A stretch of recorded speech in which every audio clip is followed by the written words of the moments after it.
So this is a rundown of my week with content. I've only just got to ask them the question and they're either going to say yes or no. It's so fucking fake. I'm on a date with a girl and I'm like, how do I go from talking normal with her to, do you want to eat insects with me? And we film it. So the Sunday before, I did my very first podcast with my buddy Nick and it went well. I was super happy with it, but it's made me want to get a ladyboy to come on to do a podcast.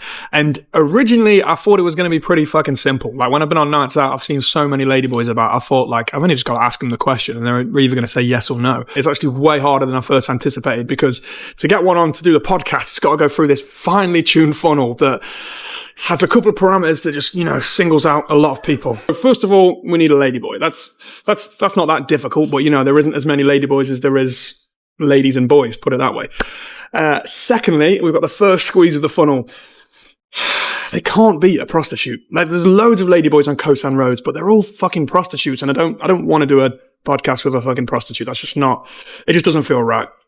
Then the third squeeze, where it gets even tighter, is the English needs to be good. You need to be able to ask them a question and they answer, and they ask me a question and they understand my answer.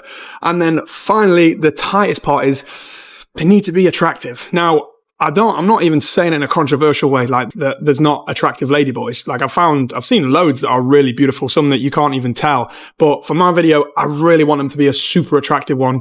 And even for their sake, because if I had like, let's say a not attractive one, maybe if it went viral, it'd be a bit mean if loads of people comment like, oh, it's fucking whatever. Like you took a man on a date, whatever. So that's why I think it needs to go through those funnels. And, you know, I've went and spoke to ladyboys and they've said they would do it, but obviously, saying you're going to do it on a night out when you've had a drink is different to actually turning up to do it while the camera's rolling. And I've got no shame or hate on them. Like, I understand, like, they're not really getting anything out of this. They're just going to get some food paid for by me and then have to be interviewed. So I understand. I'm not trying to be like oh, you fucking said you would. Like, I know it's not a thing that people can just turn up and do, but we're going to come up with a strategy and we're going to get one. I explained this in the last video, so I thought I would just clear it up now. On Monday, I went to a cafe to get some food and then I seen some fucking gay dude like filming stuff and making TikTok. So I was like, you know, I'll make videos. I went over and spoke to him. He showed me some of his work and he just makes like thirst traps of people walking by. So I was like, you know, attractive man like myself, I don't mind helping him out. But obviously he just does it to like random people walking by.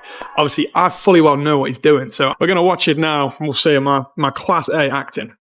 Here we go. Oh my god, it looks so fucking fake. I tell you what, the smile's pretty good. The smile pulls off, there's like a natural smile, but fucking hell, the walk is so fake. That turn's not bad either, to be fair. Oh no, that's the fake bit. And, well, it's my first attempt at acting, so I'm not going to fucking kick myself like, oh, you should have done fucking better. Like, it's not easy to pull that off, but yeah, that's what we did Monday. And obviously, when you do something for the first time, it takes way longer than you expect every single time, but I honestly think I could have banged that out in 1 or 2 attempts possibly, but I kept seeing people as I walked by. I want to say people, I mean men. Like when I walked past women, I didn't really care. Like I just flexed off like I knew what I was doing.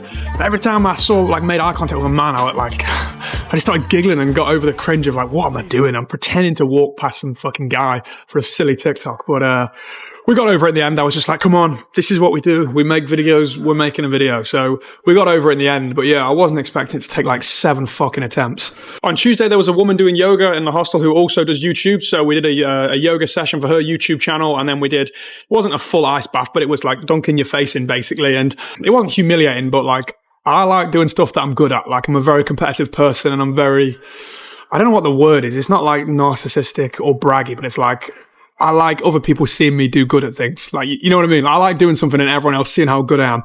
Fucking ice bath. The first person did like 30 seconds and I was thinking, like 30 seconds? Can you not hold your breath for that long? I did 9 seconds, mate. It felt like I was being fucking tortured. Like I did within 5 seconds, I was like shaking, like fucking hell. Cause it's not about holding your breath. It feels like your brain's being fucking like just squeezed out your fucking head basically. So first attempt, we did 9 seconds. So yeah, we weren't too fucking good at that.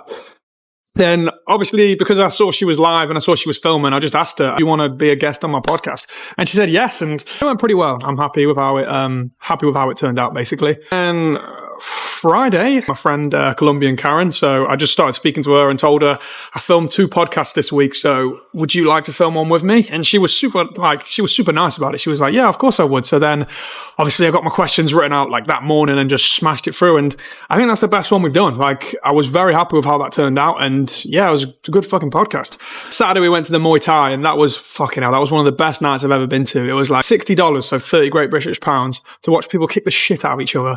And it's unlimited beer. Like I thought they were going to regulate it, like people coming round so they choose who has the beers basically. But you finish a beer, you go get a fucking another one. And like I spend more than £30 on a round in England now. Like I've not lived there in 2 years, so I don't know what the price of a beer is, but it's got to be touching close to £5 a pint, surely. Filmed loads of stuff. I got loads of footage there, but I'm not going to be able to post that on YouTube, obviously. And I put a poll on my story. If it gets 50 votes, I will make it. It got 48, so man of my word, we didn't get 50 votes, so we're not making that video, unfortunately. But yeah, great fucking night. Like, it's fucking such an unreal time. And I kind of quit drinking recently, just because I felt like I didn't need to. Like, I've had just as much fun sober, and I can do karaoke sober and dance sober now. So I just felt like it was unnecessary doing all this drinking. But with it being unlimited beer, and I think like 70% of the ticket is the fact you get unlimited beer, I was like, this is financially irresponsible not drinking the beer if it's free all night. And fuck me, like, I do enjoy going out and not drinking, but God, I'm good at talking to girls sober, but I'm a fucking different animal when I've had a drink, man. I was flirting with one, just dancing, looking at other girls and being like blowing kisses at them. So maybe alcohol's coming back in the regime of things, because I'm not a regular thing, because it does slow me the fuck down. Like when I had to film and edit stuff the next day, I was so fucking slow. Like it took me so long to get my words out or put my video together. But maybe once a month we have a drink, because it's just fun, basically. So, and then Sunday, obviously I didn't film the video, but God, like YouTube is taking me so far out of my comfort zone, which is a good thing. Like it's only bettering myself. But I was on a date with a girl the other day, and they eat bugs here in Thailand. Like they eat insects, like, but they're deep fried. It's not like they just go to the park and just start fucking picking up insects and eating them. I thought this would be a great idea for it with a video if I eat it, bugs with a Thai like local. So I'm on a date with a girl and I'm like, how do I go from talking normally and flirting with her to, do you want to eat insects with me? And we film it. Like, I don't really remember how I asked her. I'll show it on screen now because I put my phone on record because I thought this would be a good thing to capture. But I want to try the dancing food, but the bugs, well, this week, sometime this week, we'll get some bugs and we're going to eat them, and I'll get the camera set up. That's okay, yeah?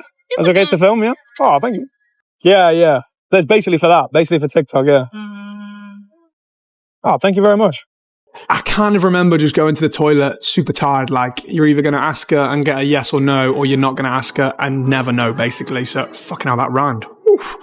Absolute bars on the fucking channel. Some videos are fucking easy. Like when I went to a water park with an Indonesian, that's fucking easy. Because I say, you want to come to a water park with me and I'll film it. Like he gets to go to a fucking water park. Like that's easy for everyone. But to ask someone, do you want to eat fucking insects with me? And I'm going to film it. That's like kind of like, not Jeffrey Dahmer vibes, but that's, we're in the same fucking jail cell, aren't we? Like, that's a fucking dodgy scenario. I'm not going to say she's excited. It's not something like, oh, yeah, let's eat fucking bugs with you. But she was super down to do it, and she was a great fucking co-star. She gave me a better mindset with asking people if they want to do videos with me. Because there's obviously a better way to do it than just asking, do you want to? I mean, if you know anything about sales, you don't want to go in with your fucking pitch of what you're trying to achieve. You need to like talk to them, get them talking, come across that you're not trying to impose anything, and then just slip it in when you've got their trust.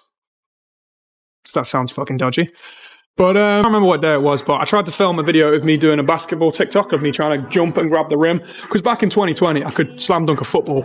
Not a basketball, my hands aren't fucking big enough. So I thought, I'll make a TikTok of me trying to run and jump and grab on the rim.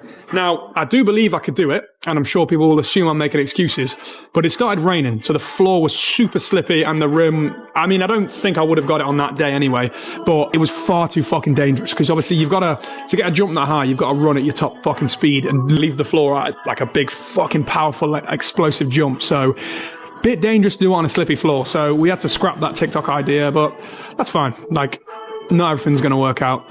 But anyway, that's been my full weekly rundown of content, basically. That's exactly what I've done in 1 week. It was super exciting. It was super nice working with other people, and I look forward to doing it in the future. Thanks for tuning in to this episode of Make Your Day Visible.